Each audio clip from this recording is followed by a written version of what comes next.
RS power మీడియాకు స్వాగతం. BJP ప్రభుత్వం మధ్యతరగతి ప్రజలను వెన్నుపోటు పొడిచింది. రాహుల్ గాంధీ ధ్వజం.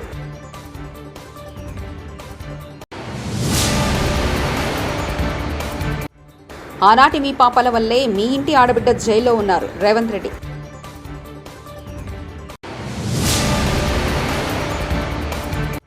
నష్టపోయిన రైతుల నుంచి వివరాలు అడిగి తెలుసుకున్న మంత్రులు.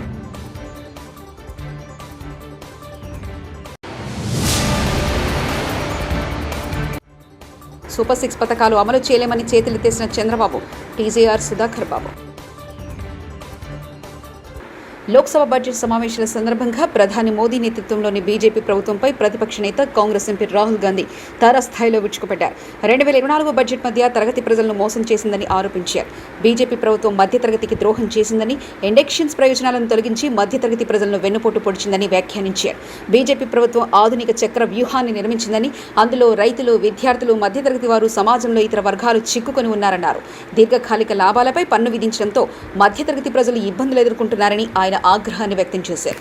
వైఎస్ రాజశేఖర రెడ్డి హైదరాబాద్లోని ఐటీ కంపెనీలకు, ఫార్మా కంపెనీలకు ఒక్క సెకండ్ కూడా కరెంటు కట్ చేయకుండా సరఫరా చేశారంటూ సీఎం రేవంత్ రెడ్డి వ్యాఖ్యానించారు. పెట్టుబడులు తీసుకురావాలని, ఈ పెట్టుబడుల ద్వారా ఈ ఆనాటి ఉమ్మడి రాష్ట్రానికి ఆదాయం పెరగాలని చంద్రబాబు నాయుడు గారు ముఖ్యమంత్రిగా ఉన్నప్పుడు 24 గంటల విద్యుత్తు ఇవ్వాలి ఈ ప్రాంతంలో అని ఒక నిర్ణయం తీసుకున్నారు. డాక్టర్ వైఎస్ రాజశేఖర రెడ్డి గారు వచ్చిన తర్వాత దాన్ని ఇంకా విస్తరించి ఐటీ కంపెనీలకు కానీ, హైదరాబాద్ నగరానికి కానీ ఒక్క క్షణం కూడా విద్యుత్ కోతలు ఉండడానికి వీల్లేదు అని ఆనాడు తీసుకున్న నిర్ణయాల వల్ల, నిరంతర విద్యుత్తు సరఫరా జరగడం వల్ల ఐటీ కంపెనీలు, ఫార్మా కంపెనీలు, hotel industry, food industry, sports అన్నీ నగరానికి వచ్చి. హైదరాబాద్ లా అండ్ ఆర్డర్ సమస్య గురించి నిన్న నేను హరీష్ రావు మాట్లాడితే లా అండ్ ఆర్డర్ బాగుంది అని మంత్రి అన్నారు. మళ్ళీ నిన్న నగరంలో 3 హత్యలయ్యాయి. టాస్ఫోర్ట్ పోలీసులు పన్నేరసులు పట్టుకోవడం కానీ వాళ్ళు రాత్రిపూట సామాన్యుల మీద లాఠీ చార్జ్ చేస్తున్నారు. హైదరాబాద్లో పోలీసులు రాత్రిపూట డ్యూటీలు చేస్తూ పగటిపూట పడుకుంటున్నారు. హత్యలు పగటిపూట జరుగుతున్నాయంటూ అక్బరుద్దీన్ ఓవైసీ వ్యాఖ్యానించారు. आप जरा कुछ कंट्रीब्यूट करिए, मदद करिए. I was very open to my said मैं कंट्रीब्यूट. क्या तुम्हारे पास जो मामूल आ रहा कम हो गया, खत्म हो गया, उससे नहीं बना सकते? घरा बनाने के बजाय पुलिस स्टेशन बनाओ. Sir, what is this you tell me, sir? Honorable panel speaker, sir, the government needs to look into this. मासूम आदमी घर के बाहर खड़ा है, मार रहे हैं.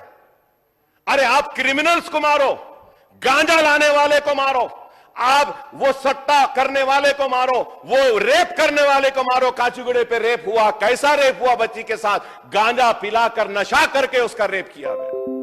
ये लॉ एंड ऑर्डर है. आप बताइए कि sir overall crime rate. Komatireddy Venkatreddy ఆరోపణలపై ఘాటుగా కౌంటర్ ఇచ్చారు ఎమ్మెల్యే జగదీష్ రెడ్డి. కోమటిరెడ్డి చేసిన ఆరోపణలు ఒకటి నిరూపించిన నేను అసెంబ్లీలో ముక్కు నేలకు రాసి వెళ్ళిపోతా, నిరూపించుకుంటే రేవంత్ రెడ్డి, వెంకటరెడ్డి ఇద్దరు ముక్కు నేలకు రాయాలి అంటూ సవాల్ విసిరారు ఎమ్మెల్యే జగదీష్ రెడ్డి. నేను ఇదే సభలో ముక్కు నేలకు రాసి రాజీనామా చేసిపోతా, రాజకీయాలకు రాను. ఆయన ముఖ్యమంత్రి ఇద్దరు చేయాలని, ముక్కు నేలకు రాయాలి, రాజీనామా చేయాలి ఇద్దరు. ఒకటి నిరూపించకపోయినా నేను దానికి సిద్ధంగా ఉన్నా. మరొకసారి చెప్తున్నా, ఆయన మాట్లాడిన దాంట్లో ఒక్క దాంట్లోనైనా నిరూపించకపోతే ఆయన ముఖ్యమంత్రి, ఆయన ఇద్దరు ముక్కు నేలకు రాసి రాజీనామా చేసిపోవాలి రాజకీయాల నుంచి. నేను అడిగున్నా దీని మీద నిలబడాలి అధ్యక్ష, దీని మీద నిలబడాలని చెప్తా ఉన్నా. అయితేనేమో రికార్డు నుంచి తీసేయండి చెత్త మాటల్ని. లేదు తెచ్చుకున్న శ్రీశైలం జలాశయాల క్రస్ట్ గేట్లు పరవలు తొక్కుతూ 9 గేట్ల ద్వారా నాగార్జున సాగర్ జలాశయానికి కృష్ణమ్మ.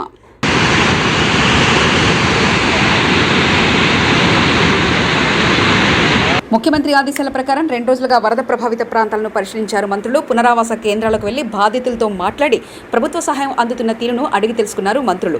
నష్టపోయిన రైతుల నుంచి వివరాలు అడిగి తెలుసుకున్న మంత్రులు నిత్యావసర సరుకులతో పాటు తక్షణ సాయంగా కుటుంబానికి 3,000 చొప్పున అందజేశారు.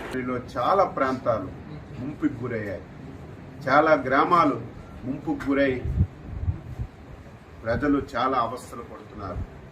మీరందరూ సజీవ సాక్షులు. గతంలో కూడా మీరు పనిచేశారు. గత 5 సంవత్సరాలు ఎప్పుడైనా ఒక విపత్తు వస్తే, ఎప్పుడైనా వరదలు వస్తే ముఖ్యమంత్రి ఎప్పుడైనా సరే రివ్యూ తీసుకొని అధికార యంత్రాంగానికి అలర్ట్ చేసినటువంటి రోజు ఒక్కటైనా ఉందా? ఆ రోజు 5 సంవత్సరాల్లో ఒక మంత్రి అయినా, ఒక అధికారి అయినా గ్రామాలకు వెళ్ళి పేదవాడికి పలకరించినటువంటి దాఖలాలు ఎక్కడైనా ఉందా? మొన్న ఎప్పుడైతే భారీ వర్షాలు వస్తాయి, గోదావరి నదికి విపరీతంగా వరదొస్తుందని తెలిస్తే మా విపత్తుల శాఖ మంత్రి శ్రీమతి అనిత గారు జూమ్లో కాన్ఫరెన్స్ తీసుకొని కలెక్టర్లకు అలర్ట్ చేశారు. ఏవైతే ముంపు ప్రాంతాలున్నాయో, ముంపు మండలాలున్నాయో అధికార యంత్రాంగానికి అప్రమత్తం చేసి ఏ ఒక్క ప్రాణ నష్టం జరగకూడదు, వారందరికీ సురక్షిత ప్రాంతాలకి తరలించడమే కాదు, మీరు చూశారు గతంలో వరదొస్తే తరలించి వారికి బస్తాల్లాగా ఒక స్కూల్లోనో కొట్లోనో పెట్టేయడమే తప్ప ప్రభుత్వాలు చూడక ఆర్తనాదాలు విన్నాం. మాకు భోజనం అందడం లేదు, పిల్లలకు పాలు అందడం లేదు, సకాలంలో నీళ్లు లేవు, టాయిలెట్స్ లేవని. ఈ 5 రోజుల్లో ఎక్కడైనా ఒక వార్త వచ్చిందా? భోజనాలు పెట్టాం, పిల్లలకు పాలు ఇచ్చాం, వాటర్ ఇచ్చాం, వాళ్ళు మళ్ళీ నార్మల్గా వచ్చి ఇంటికి వెళ్ళేసరికి 3,000 రూపాయలు పరిహారం కూడా ఇచ్చి వాళ్ళందరికీ న్యాయం చేశాం. ఈరోజు ఈ 2-3 జిల్లాలు తిరుగుతుంటే గత ప్రభుత్వం పాపాల వల్ల ఏవైతే పురాతనమైనటువంటి కాలువలున్నాయో, గెడ్డలున్నాయో 5 సంవత్సరాలు గాలికి వదిలేశారు. కనీస స్థాయిలో మెయింటెనెన్స్ చేయలేదు. కనీసం ఒక తట్టెడు మట్టి తీసి ఆ కాలువలో ఉన్నటువంటి అడ్డు కూడా తీయకపోవడం వల్ల నిన్న వచ్చినటువంటి వరదలకి ఆ కాలువలు పొంగి వేల ఎకరాలు. సూపర్ 6 పథకాలు అమలు చేయలేమని చేతులెత్తిన చంద్రబాబు, మేము ఎన్నికల ముందే చెప్పాం బాబు ఇచ్చిన హామీలు అమలు సాధ్యం కాదని. ఎన్నికల ముందు ఒక మాట, ఎన్నికలు అయిపోయాక ఒక మాట చెప్పడం బాబుకు ఎలవాటే అంటూ టీజేఆర్ సుధాకర్ బాబు మాజీ ఎమ్మెల్యే వ్యాఖ్యానించారు. అమ్మ బాబోయ్ బాబు గారని, అమ్మ బాబు గారు అని ప్రజలు ముక్కు మీద వేలేసుకుంటున్నారు. వారు ప్రధానంగా 50 రోజులు పరిపాలించిన తదుపరి అసెంబ్లీ సాక్షిగా ఆన్ రికార్డ్ వారిచ్చిన హామీలు చూస్తే ఆయనకు భయం వేస్తున్నట్టుగా ఒక ఎక్స్ప్రెషన్ ఇచ్చారు. ఎన్నికలకు ముందు వారు ఇస్తున్న హామీలు అమలుపరచలేరని, అవి అమలుకు సాధ్యం కావని వైఎస్ఆర్ కాంగ్రెస్ పార్టీ మాలాంటి వాళ్ళందరం చెప్తున్నప్పుడు మీలాంటి పాత్రికేయ మిత్రులు వారిని అడిగారు, వైఎస్ఆర్ వాళ్ళు అమలుకు సాధ్యం కావంటున్నారండి, మీరు ఎలా దీన్ని అమలుపరచగలుగుతారని నారా చంద్రబాబు నాయుడు గారిని పాత్రికేయ మిత్రులు వైఎస్ఆర్ కాంగ్రెస్ పార్టీ తరఫున అడిగినప్పుడు, నాకు సుదీర్ఘమైన రాజకీయ అనుభవం ఉంది, నేను చేసి చూపిస్తాను, సంపదను ఎలా సృష్టించాలో నాకు అపారమైన అనుభవం ఉంది కాబట్టి నేను ఇచ్చిన హామీలన్నిటినీ అమలు పరుస్తానని అన్నారు. ఆ సందర్భంలోనే మళ్ళీ విలేకరులు ఏమని ప్రశ్నించారంటే, మీరే కదా 1 నెల 2 నెలల క్రితం ఎన్నికల ప్రచారంలో మరో శ్రీలంక కాబోతుంది ఆంధ్రప్రదేశ్, మరో సోమాలియా కాబోతుంది ఆంధ్రప్రదేశ్, ఈయనిచ్చే అనగా జగన్మోహన్ రెడ్డి గారు ఇస్తున్నటువంటి సంక్షేమ పథకాల వల్ల రాష్ట్రం నాశనం అవుతుందని నారా చంద్రబాబు నాయుడు గారే అన్న విషయాన్ని వారు జ్ఞాపకం చేశారు. మీరే అన్నారు కదా సంక్షేమ పథకాలని వృధా అని, సంక్షేమ పథకాలు ఏవి అవసరం లేదని. మళ్ళీ మీరే ఇప్పుడు సూపర్ 6 పేరుతో ఈ పథకాలన్నీ మీరు అనౌన్స్ చేశారు, ఇవి సాధ్యం కావని వైఎస్ఆర్ పార్టీ వాళ్ళు అంటున్నారు. అన్నప్పుడు నేను చేసి చూపిస్తానని ఇన్ని సంవత్సరాల అనుభవం ఉన్న చంద్రబాబు నాయుడు గారు ఈ రాష్ట్రానికి మాటిచ్చారు. నిజంగా మాకు ఆనందం కలిగింది. చంద్రబాబు నాయుడు గారు సూపర్ 6 అంతా అమలు పరిస్తే చూడాలని మేము మనస్ఫూర్తిగా కోరుకున్నాం. 50 రోజుల పాటు ఎదురు చూసాం. ఇప్పటికే ఇసుక పాలసీని ఏ విధంగా కప్పదాటు వ్యవహారంతో చేశారో మనం చూసాం. మద్యం పాలసీని ఏ విధంగా చేస్తున్నారో చూసాం. తల్లికి వందనం దగ్గరికి వచ్చేసరికి ఏ విధంగా మాట్లాడుతున్నాడో చూస్తున్నాం. ఆ రోజు తల్లికి వందనం, అమ్మఒడికి కాపీ రాష్ట్ర ప్రజలకు కాదు దేశ ప్రజలకు అందరికీ తెలిసిన సత్యమే. జగన్మోహన్ రెడ్డి గారు అమ్మఒడి పథకాన్ని ప్రతి అమ్మకు 15,000 రూపాయలు ఇస్తానని హామీ ఇచ్చి అమలు పరిస్తే దానికి బదులుగా పోటీ జగన్ ప్రభుత్వంలో నిర్వీర్యమైపోయిన SC, ST, OBC, minority corporation ప్రారంభించారు. తాళాలు వేసిన ఆఫీసులను వెంటనే తాళాలు తీసి బడ్జెట్లో నిధులు కేటాయించాలి. తమిళనాడు, కర్ణాటక రాష్ట్రంలో అప్లికేషన్లు పెట్టుకున్న ప్రతి నిరుద్యోగ దళిత యువతకు ₹1,00,000 ఉచితంగా ఇస్తున్నారు. ఆంధ్రప్రదేశ్లో కూడా అలాంటి ప్రక్రియ చేపట్టాలి. కేంద్ర మాజీ మంత్రి చింతామోహన్ డిమాండ్. సోమవారం తిరుపతి జిల్లా కలెక్టరేట్ కార్యాలయం ఎదుట కాంగ్రెస్ పార్టీ ఆధ్వర్యంలో భారీ ధర్నా.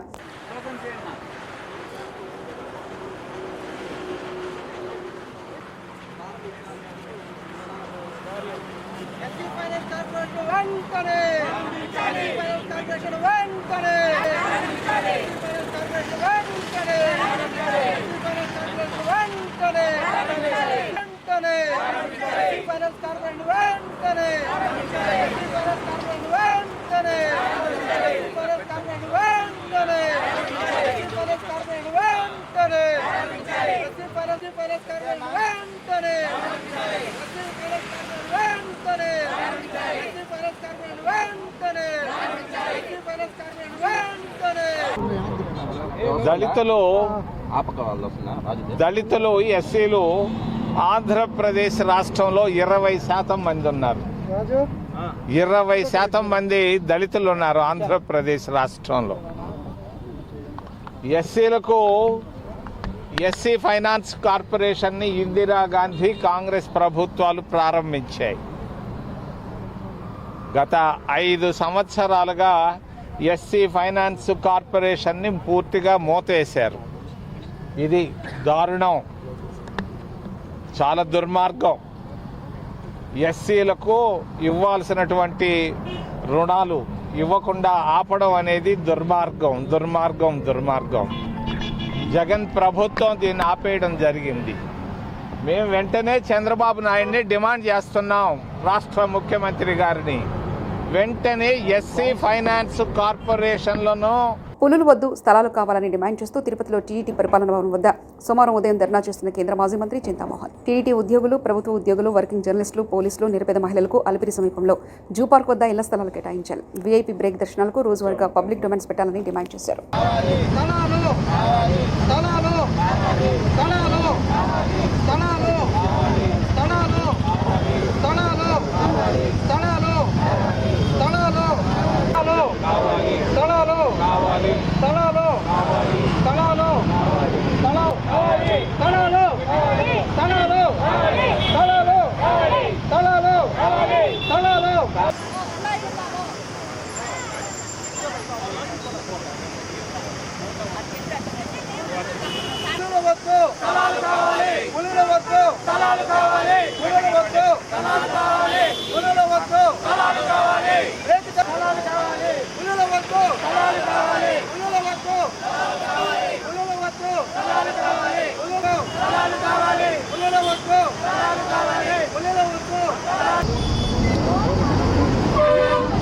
ఇల్లు కట్టుకోవడం అనేది హక్కు, రాజ్యాంగం ఇచ్చినటువంటి హక్కు.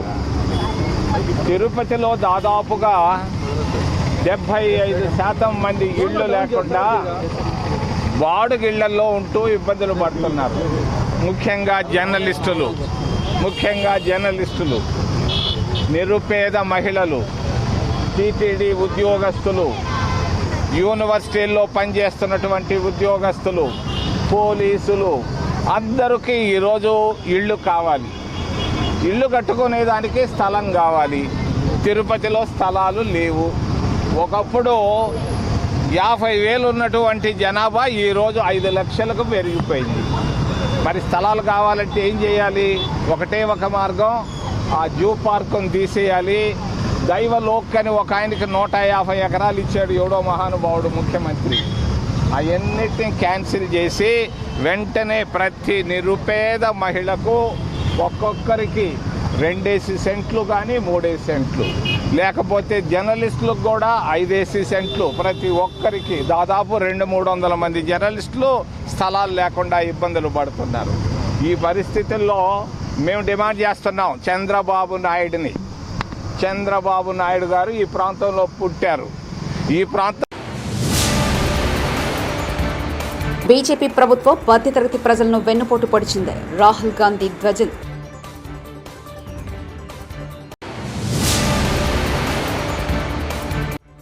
ఆనాటి మీ పాపాల వల్లే మీ ఇంటి ఆడబిడ్డ జైల్లో ఉన్నారు రేవంత్ రెడ్డి.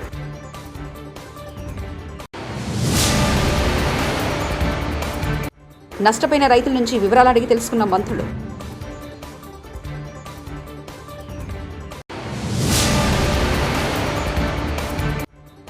సూపర్ 6 పథకాలు అమలు చేయలేమని చేతులెత్తేసిన చంద్రబాబు, టీజేఆర్ సుధాకర్ బాబు. మరిన్ని న్యూస్ కోసం చూస్తూనండి RS పవర్ మీడియా.